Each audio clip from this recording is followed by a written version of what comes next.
Yes, prednisone is a blessing and a curse for sure. So if you've ever taken it before, there's something that you need to know. And I almost guarantee that your doctor never told you this. So you've heard of non-steroidal anti-inflammatory drugs, NSAIDs. Well, what we're talking about now is steroidal anti-inflammatories, and these are called corticosteroids. They are powerful anti-inflammatory medications.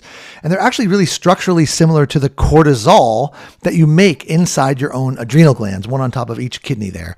And you've probably heard of prednisone. That's one of the most famous drugs, but there's a whole bunch of others that can be used in all sorts of different ways. You can take them orally in a pill, as a tablet, or inhaled for asthma and related conditions, topical for skin problems. They're used by injection as well. And yes, they are potent anti-inflammatories, but you want to avoid these drugs if you can, and you want to minimize the dose or duration that you take them if at all possible, because they have a long list of side effects, especially when they're used at high doses over the longer term. And I'm talking about immune suppression, osteoporosis, insomnia, agitation, high blood pressure, weight gain, and yes, for a lot of people, this moon face and a buffalo hump on the back of the neck that often comes along with it.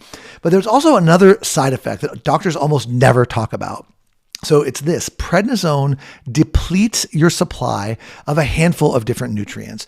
And the big three that prednisone depletes are vitamin D, calcium, and chromium. And then there's also magnesium, zinc, potassium, vitamin A, vitamin C that are all depleted by prednisone.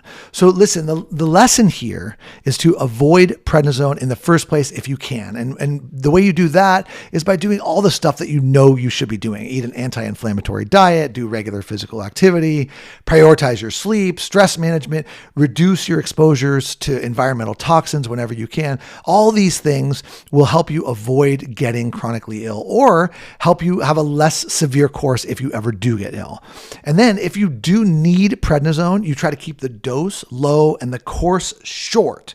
And then please have your vitamin D and your calcium levels monitored. Consider supplementing with D, calcium, chromium, magnesium, potassium, vitamin A, and vitamin C, and you will feel a lot better.